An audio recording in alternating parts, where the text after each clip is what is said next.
Hi friends, welcome to my channel. நம்ம சேனலில் நம்ம இன்றைக்கி என்ன பார்க்க போகிறோன்னு பார்த்தீங்கன்னா, ரொம்ப ஹெல்த்தியான முருங்கைக்கீரை சூப்பு தாங்க. இது என்ன முருங்கைக்கீரை சூப்பு தானே நீங்கள் அசால்ட்டாக நினச்சிட வேண்டாங்க. ரொம்ப ஹெல்த்தியான ரெசிப்பிங்க.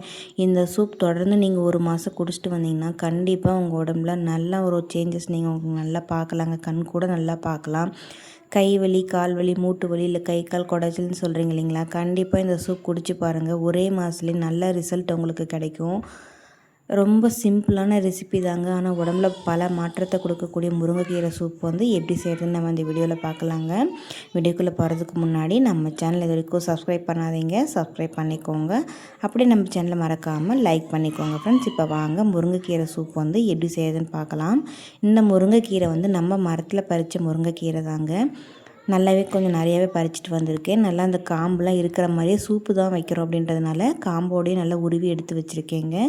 நல்லா உருவிட்டு அதில் இருக்கிற தூசெல்லாம் நல்லா தட்டிட்டு இந்த மாதிரி ஒரு அகலமான பாத்திரமாக எடுத்துக்கலாம். இப்போ இந்த பாத்திரத்தில் எடுத்துட்டு தண்ணி சேர்த்து நல்லா அலசி எடுத்துகிட்டு வந்துடலாம்.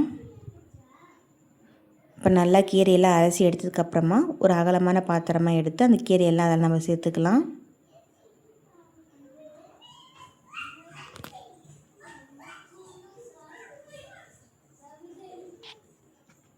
கீரை எல்லாத்தையும் சேர்த்துட்டு அது கூடவே ஒரு 2-3 பூண்டு தோலில் உரிக்காமல் இடிகளில் போட்டு இடித்து சேர்த்துக்கலாம். அதே இடிகளிலேயே வந்து 1 ஸ்பூன் அளவுக்கு ஜீரகம் சேர்த்துட்டு 1 ஸ்பூன் அளவுக்கு மிளகு சேர்த்துக்கலாம். இப்போ ரெண்டத்தையும் நல்லா இடிகளில் வச்சு நல்லா நம்ம உடச்சி எடுத்துக்கலாம்.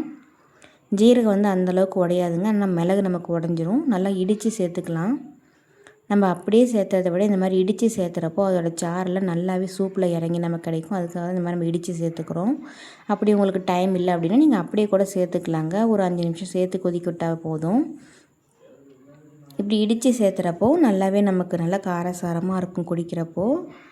இந்த மாதிரி மிளகு ஜீரகம்லாம் சேர்த்து நம்ம இந்த சூப் வைக்கிறோம் இல்லைங்களா, சளி பிடிச்சிருக்கிற டைமில் இது குடிச்சிங்கன்னா அவ்வளோ இதமாக இருக்குங்க. கண்டிப்பாக குடிச்சிட்டு வாங்க நீங்களும். தொடர்ந்து ஒரு மாதம் குடிச்சிட்டு எப்படி இருக்குன்னு ரிசல்ட்டில் மறக்காமல் நம்ம கமெண்ட்டில் சொல்லுங்கள். இப்போ அந்த இடித்த அந்த மிளகு ஜீரகத்தையும் அந்த முருங்கைக்கீரை சேர்த்துன அந்த பவுல்லையும் நம்ம சேர்த்துக்கலாம். இப்போ இடித்த அதே கல்லிலே ஒரு கைப்பிடி அளவுக்கு சின்ன வெங்காயம் உரித்து சேர்த்துக்கலாங்க. ஒரு 7-8 சின்ன வெங்காயம் உரிச்சிட்டு நல்லா க்ளீன் பண்ணி எடுத்து வச்சுருக்கேன். அதையும் நம்ம அந்த கல்லிலே நல்லா இடித்து சேர்த்துக்கலாம். நம்ம அப்படியே முழுசாக சேர்த்துறத விட இந்த மாதிரி இடித்து சேர்த்துறப்போ அதோட சாரெல்லாம் நல்லாவே சூப்பில் இறங்கி நமக்கு நல்லாவே கிடைக்குங்க. அதுக்காக தான் நம்ம இந்த மாதிரி இடித்து சேர்த்துக்கிறோம். இந்த அளவுக்கு இடிச்சிட்டு நம்ம முருங்கைக்கீரை சேர்த்துறோம் இல்லைங்களா, அந்த பவுல்லே நம்ம அது கூட சேர்த்துக்கலாம். இப்போ வெங்காயத்தெல்லாம் சேர்த்துட்டு ஒரு முழு தக்காளியை கட் பண்ணி அது கூட சேர்த்துக்கலாம். 1/4 ஸ்பூனுக்கு கம்மியாக மஞ்சள் தூள் சேர்த்துக்கலாம். பெருங்காயத்தூள் கொஞ்சமாக இந்த அளவுக்கு சேர்த்துக்கலாம். இப்போ சூப்புக்கு தேவையான அளவுக்கு கொஞ்சமாக உப்பு சேர்த்துக்கலாம். ஒரு 4 டம்ளர் வர அளவுக்கு தண்ணி சேர்த்துக்கலாங்க.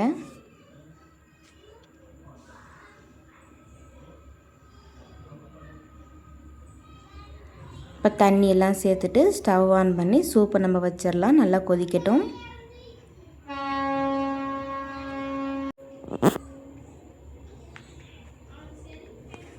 ஹை ஃப்ளேம்லேயே வச்சு சூப்பை நல்லா கொதிக்க விட்டுறலாங்க. இது வந்து சாதாரணமாக தான் உங்களுக்கு தெரியும், ஆனால் இதில் இருக்கிற நன்மைகள் பல நன்மைகள் இதில் இருக்குங்க. கைவலி, கால் வலி அப்படின்னு சொல்லுவோம் இல்லைங்களா, கண்டிப்பாக இந்த சூப் குடிச்சிட்டு வந்திங்கன்னா நம்ம வயசான பிறகும் நம்ம கைவலி, கால் வலிலாம் கண்டிப்பாக வராதுங்க. தொடர்ந்து குடிச்சிட்டு வாங்க. ஃபஸ்ட்டு ஒரு வாரம் நமக்கு செய்கிறதுக்கு கொஞ்சம் சலுப்பாக தான் இருக்கும், ஆனால் தொடர்ந்து செஞ்சுட்டே வந்திங்கன்னா டீ காப்பிக்கு பதிலாக இந்த சூப் உங்களுக்கு குடிக்கிறதுக்கு அப்படியே பழகிருங்க. ரொம்ப நல்லதுக்கு. இப்போ சூப் நல்லாவே நமக்கு கொதிக்க ஆரம்பிச்சிடுச்சு பாருங்கள். இப்படி கொதிக்கிற ஸ்டேஜில் ஒரு கரண்டி மாதிரி வச்சு நம்ம நல்லா இந்த மாதிரி எடுத்து விட்டோம்னா கீரையெல்லாம் நல்லா அடிப்பக்கமாக போய் நல்லா கொதித்து அதோடய சாரெல்லாம் நல்லா நமக்கு சூப்பில் இறங்கி நமக்கு கிடைக்கும்.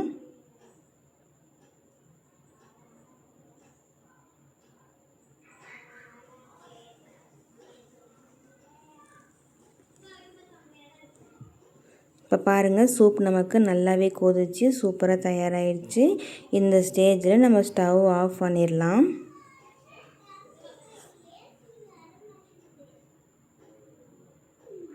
ஸ்டவ் ஆஃப் பண்ணிவிட்டு இந்த மாதிரி ஒரு அகலமான பாத்திரமாக எடுத்துகிட்டு வடி வச்சு நல்லா வடித்து எடுத்துக்கலாங்க சூப்பை.